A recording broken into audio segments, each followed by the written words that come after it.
Why do some people stay the course to accomplish great things and others don't? What is that indefinable quality that keeps high achievers going no matter what obstacles in the path?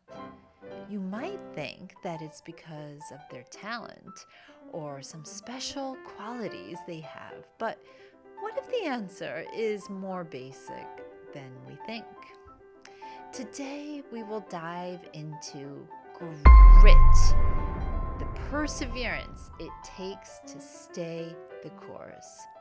And to do that, we will take a trip to the woods, yes, to learn the secret of grit from one of nature's most majestic survivors, trees. We'll also talk about Beethoven, our classic hero, who has much to teach us about grit. What did he know?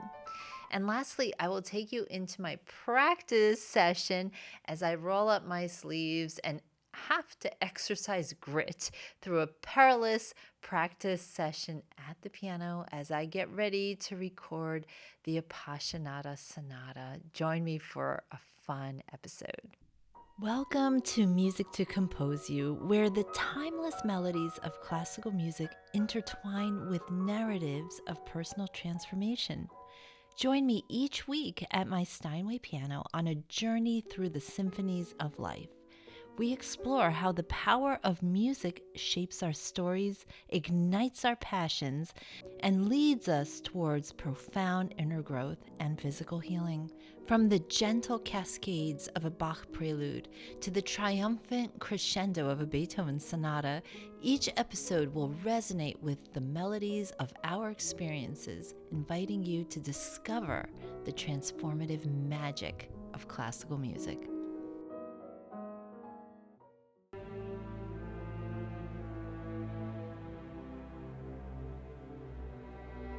Did you know that some trees are over 5,000 years old?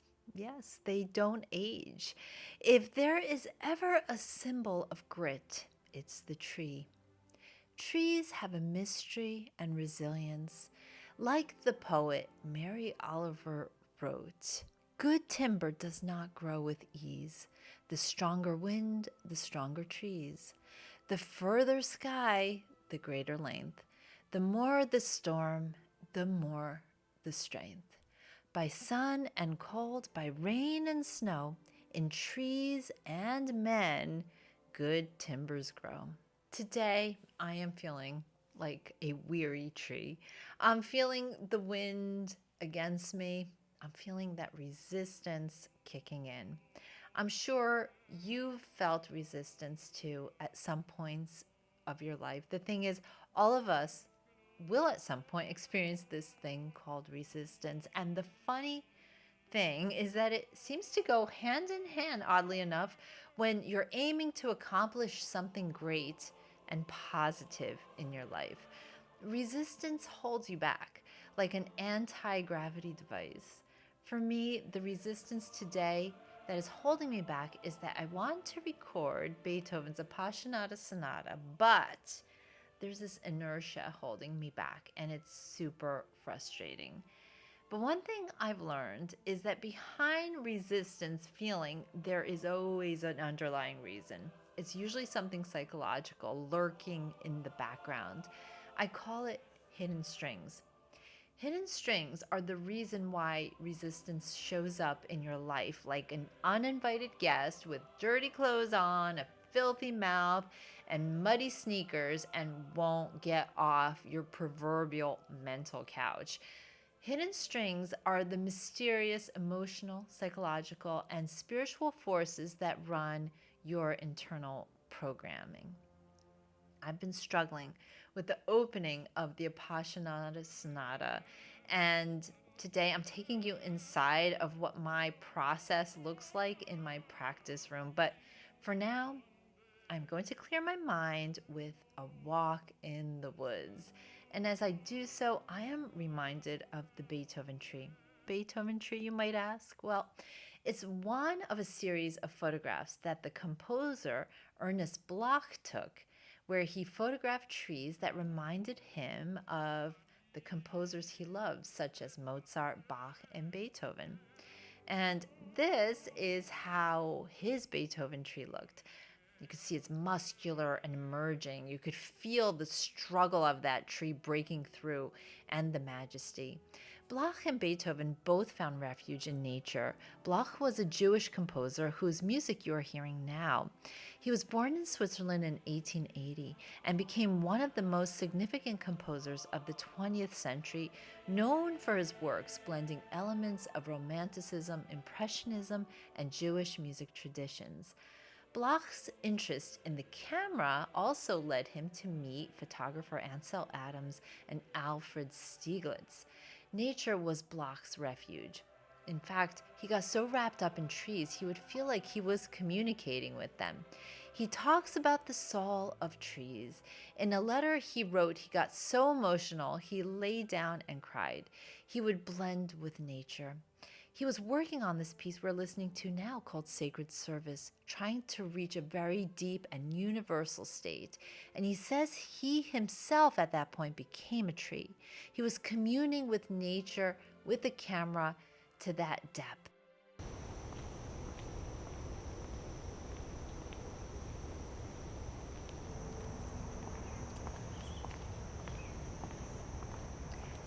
I'm feeling like walking into the woods to find my own version of a Beethoven tree. But first, practice. Start with one line of music, and as a practice for recordings and just general practice, I like to do a small chunk and listen back. That way I can be subjective or objective and evaluate, make any corrections, and slowly chisel that way. 1 hour later. All right. Let me re-record the opening again. I wrote here in my notes that it should sound like a sheet of ice in hell, the opening. A sheet of ice in hell. Oh, that's a crazy thought. All right, let me see if I can make it more cool, slick. Listen to the left hand, Margaret. Listen to those chords.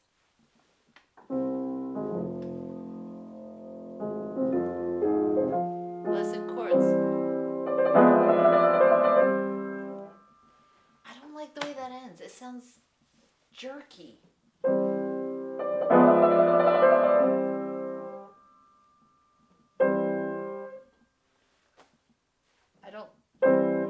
That sounds too sharp.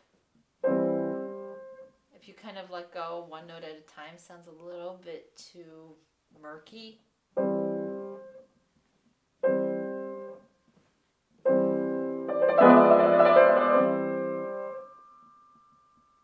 Better. Okay. Got it? Left hand comes off first, then the right hand. So it doesn't sound too staggered. All right.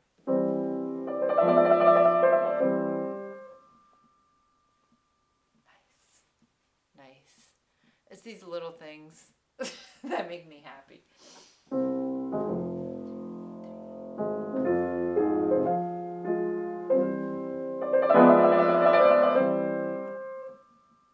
That was too long. Oh.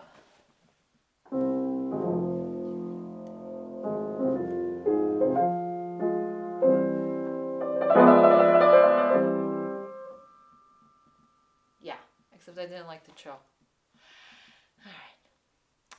When I start to get this way, I think about the words that my teacher said to me so many years ago. He was working on a piece of music with his teacher, who was named Mindru Katz, a really phenomenal pianist from Romania, about the turn of the century.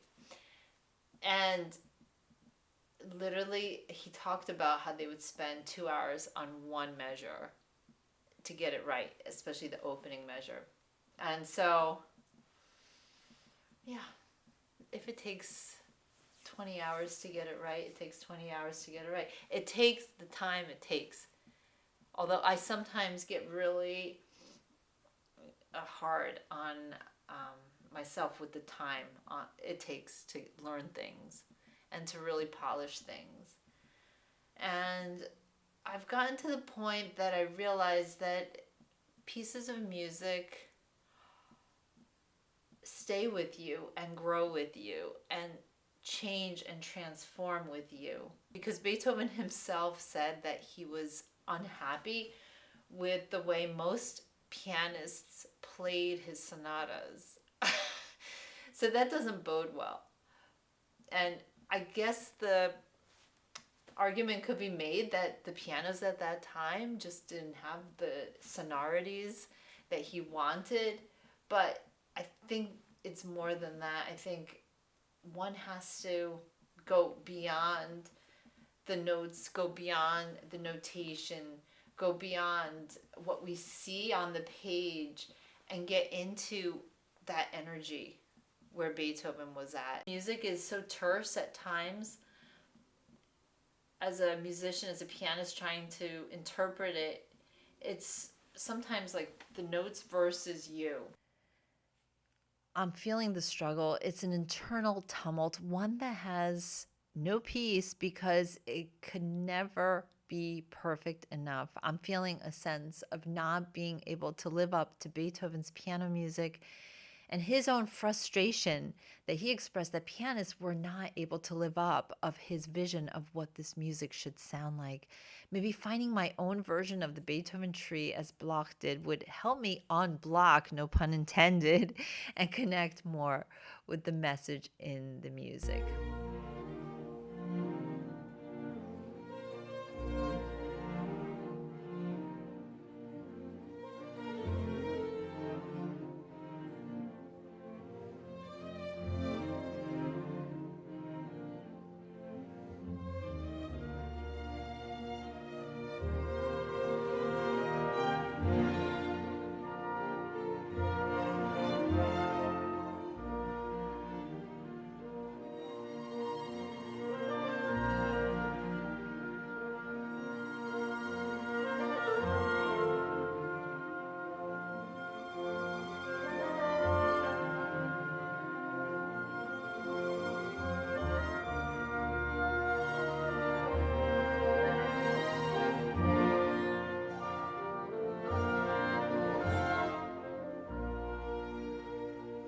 I'm here in the woods, and although it's not Germany, I'm thinking about the walks that Beethoven took.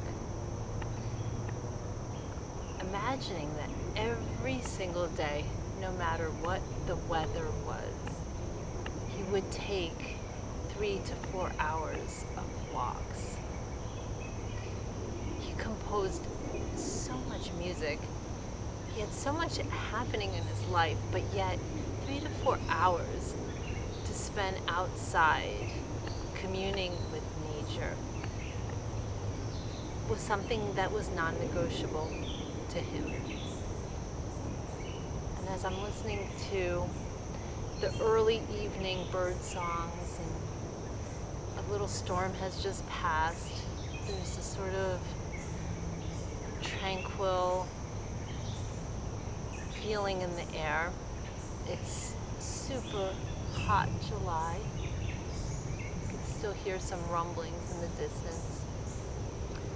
And the idea of Beethoven and what he gleaned from nature, what he gleaned on these walks, the sounds he heard, and how he translated those into music is something so poignant, so extraordinary. Time to slow down and walk and think and be and create and invite in the power and wisdom of nature to help with whatever is happening in life. Decisions that need to be made. Somehow, nature proverbially clears our head. These walks clear our head. They give us a new perspective. They unite us with the higher power, with the power of nature and God. And trees especially, being the silent witnesses of our days. They see our history. They have heard our conversations. They have seen our battles. And this idea of the Beethoven tree, an invitation, you hear the music, the struggle in Beethoven's Appassionata. One can search for the Beethoven tree, a tree that is emblematic of that. I just saw a really interesting tree that had so many vines around it. It was reminding me of Beethoven feeling almost strangled by the circumstances, but yet growing in spite of it. Let's go and find a Beethoven tree.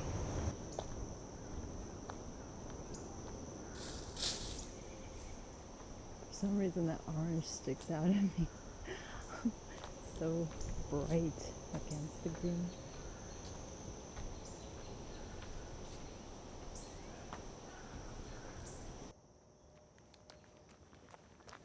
I think I found the Beethoven tree.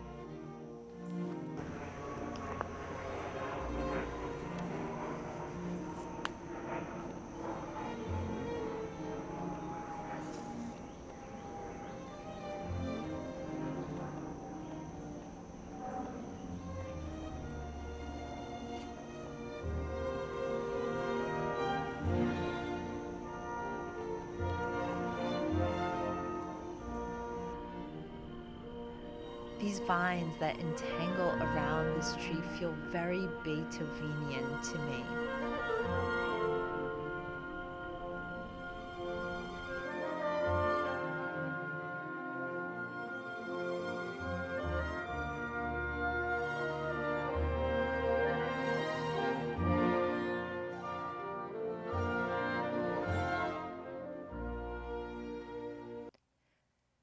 Just like the tree fighting for existence, the grit was in creating for Beethoven, despite less than perfect conditions.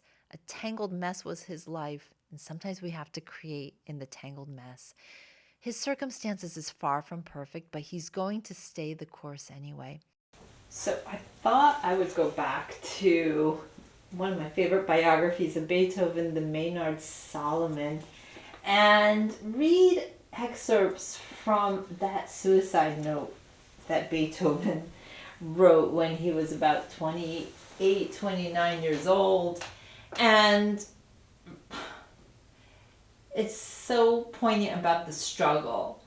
And in it, he says that he's born with a fiery temperament, loves to be with people, and is a social guy. But now he is saying that if I approach near to people, a hot terror starts seizing upon him. And the deafness is making it difficult for him to interact with people. He goes on to say, what a humiliation for me, and then makes a statement. It seemed to me impossible to leave the world until I had brought forth all I felt was within me. So although he says, I still am going to go on and live, this is so strange because it's a suicide note. He's basically saying goodbye. He says, as to his brothers, Carl and the nameless other one, he says, as soon as I am dead, if Dr. Schmidt is still alive, ask him in my name to describe my malady, and so on. So he's saying, I'm basically dying, but I'm not. It's so weird But then, in light of this, the author, Solomon, makes a really interesting observation. He says, when Beethoven wrote the words in this letter, "Thus I bid thee farewell," is a leave taking. It's saying goodbye, which is to say a fresh start. Isn't that really interesting? So Beethoven writes a suicide note saying goodbye, I'm out, but I'm not really going anywhere, but I'm completely changing. He also recreated himself with a new guise, self-sufficient and heroic.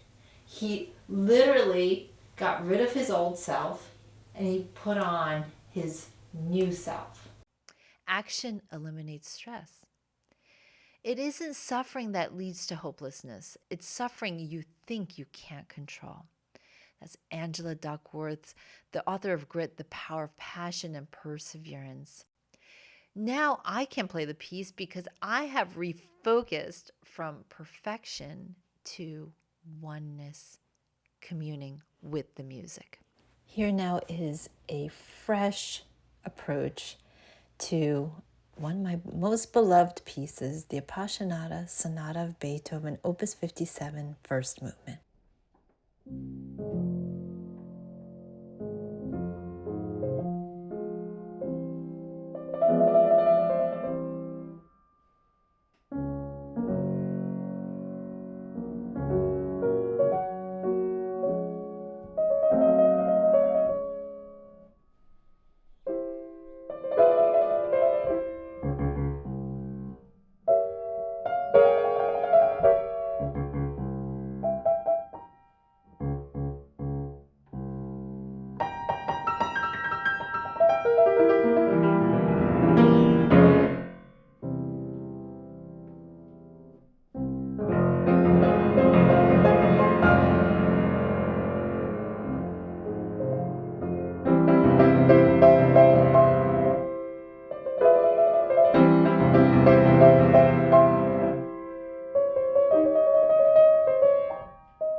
Take 2 symphonies and call me in the morning.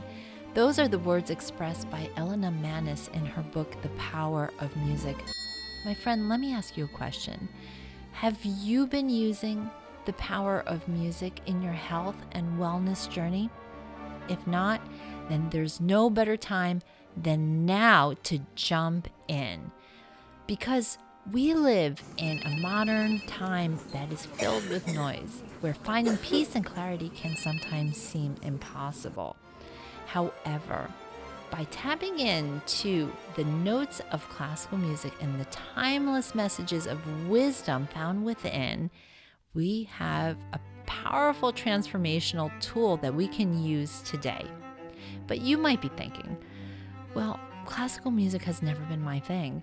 How do I connect to it? How do I listen and actually like it, engage with it, and have it be a reflection of my feelings and emotions? Welcome to the Music to Compose You podcast. Here we connect the dots, bringing together the beautiful masterpieces of classical music, the stories behind the compositions, and the composers that wrote them.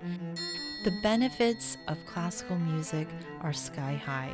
From reducing stress and anxiety to boosting concentration and creativity, classical music harmonizes your mind and body, elevating your everyday experiences. And you can try it right now. Feel the soothing melodies wash over you, improving your mood, enhancing your cognitive abilities, and promoting restful sleep. Let the melodies of Mozart, Beethoven, and Bach be your companions on a journey to wellness. Download Sound Sleep, a collection of soothing piano masterpieces that soothe your nervous system and harmonizes the brain, creating an atmosphere of peace just perfect for bedtime. Try it by going to musictocomposeyou.com, and while you're there, be sure to join the newsletter where I share the latest behind-the-scenes footage of the podcast and access to special events, concerts, and goodies reserved just for subscribers. So thanks so much for being part of the Music to Compose You family. We are embarking on a fun journey. I'm so happy you're here for the ride. Let's let our soul song sing and see what this music reveals to us about ourselves.